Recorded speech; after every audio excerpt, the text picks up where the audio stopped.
In this video, we're going to take a look at multiple linear regression with an example about demographics and how they impact elections. So first of all, the data that I'm using here is from the MIT Election Lab. I have a link to both their website and also the physical GitHub location of the data. And the data is quite rich and interesting. It has county by county results for all states except Alaska, and several facts here, like the vote for Trump in 16, the vote for Clinton, the vote for Romney, Obama, and other, several demographic columns, and then rural percent, urban percent, and the like. So one trick though, this violates a couple of policies I have on making a lecture video. One is don't talk politics, and the other is don't make predictions or assumptions based on race or gender. So why the data set then? Well, first of all, on the first point, I'm going to keep it completely apolitical. So I'm not going to talk about how one candidate's policies impacted this group or did not impact this group or whatever. We're not going to talk policy at all. Also, given that the vast majority of votes went to one of two parties, really what we're predicting could be looked at in either direction. So if we're predicting that a county is a red county, we're also predicting it's not a blue county. Or if we're predicting it's a blue county, we're also predicting it's not a red county. So if I say something like this county would be blue, you could also think of it as this county's not red. So really we're predicting just two sides of the same coin here, depending on how you want to look at it. Now for the demographic data, I'm going to use that only for a brief example on feature selection, but when I actually do regression analysis, I'm not going to consider any demographic data.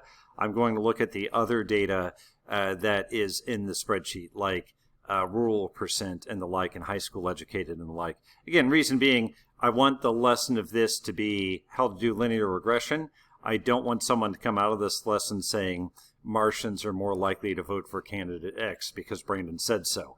That's not, that's not the idea. The idea is here's a whole bunch of features. How can we narrow them down and make a model out of it?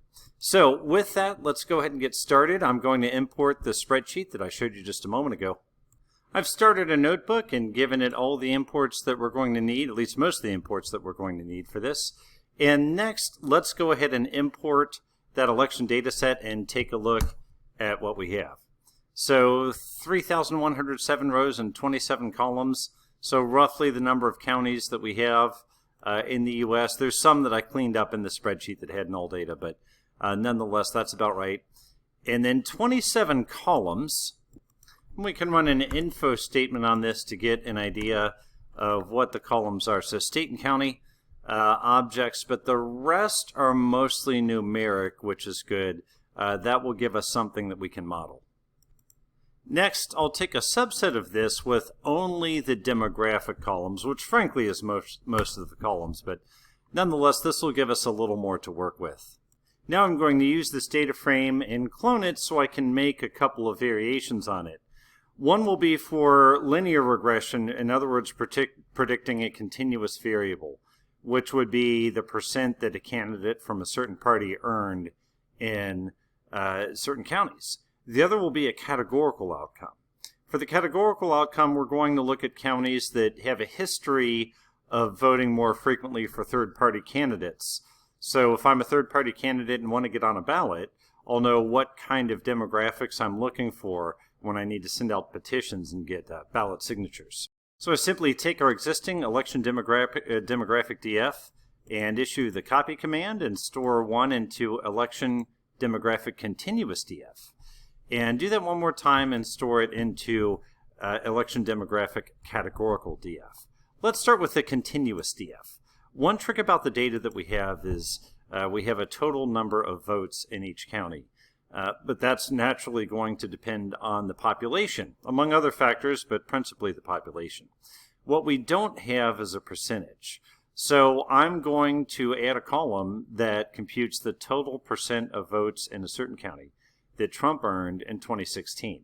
Now here again, if you want to turn it around the other way, where I'm saying Trump, just say Clinton, and you'll still end up with pretty much a very similar regression formula, but nonetheless. The formula here is fairly straightforward.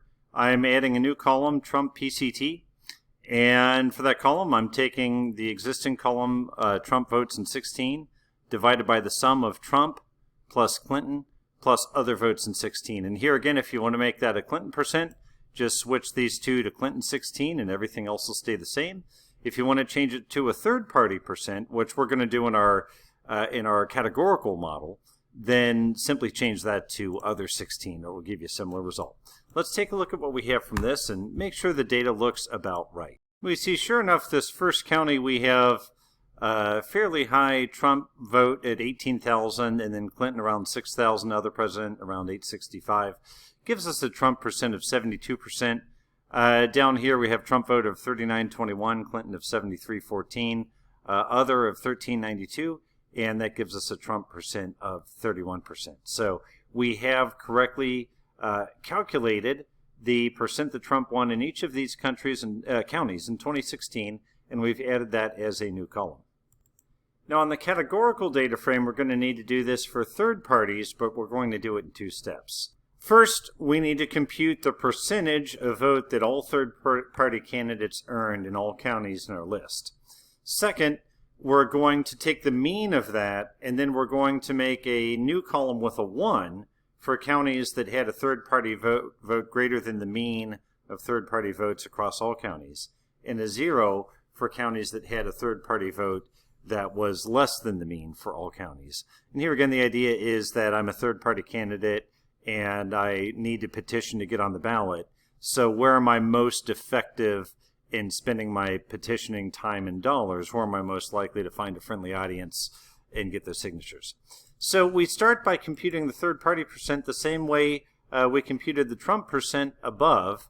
The only difference is we're looking at other Pres 16 divided by the total votes of other Pres 16 plus Trump 16 plus Clinton 16 times 100. And that gives us our column here of third-party percent. Even right here, I see a big range of values for third-party candidates from 1.3 up to 11%. So quite a range back then. And if you do remember that election, that was Trump, Clinton, and Gary Johnson was running third party as Libertarian. And he was polling very well up until about Election Day. So that's kind of why I like this set of data, because there was a strong third-party candidate. And that influences the outcome a bit. Now for the categorical column, I'm making a new column called Third Party County, again on my categorical data frame. And I'm using the NP where clause, which allows me to reference a column from the data frame. Of course, I'll iterate over each row one at a time. And then say, okay, does that column have a value that's greater than the mean for the entire column? So let me say that again a little more clearly, though. Does the value that we're currently shaking hands with on an iteration, so iterating, we're shaking hands with every row in a data frame. The row we're currently shaking hands with, is its third-party percent greater than the mean or average third-party percent of that entire column across all rows? If it is, we're going to put a 1 in this column. If not, we're going to put in a 0. Let's take a look. And if we see here, let's see, we said the mean of the third-party percent column is 5.22%. If we take a look at our data frame, the head and the tail here, we see the first 5 rows are less than 5.2%. And the last 5 rows are greater than 5.2%. And sure enough, we see the first 5 got the 0 and the last 5 got the 1. I'm curious what these columns are now, or what states these are in.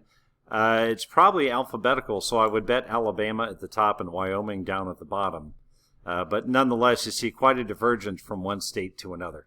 But nonetheless, this gives us enough data where we can now move on to the next step, which we're going to take a look at in our next video, which is feature selection.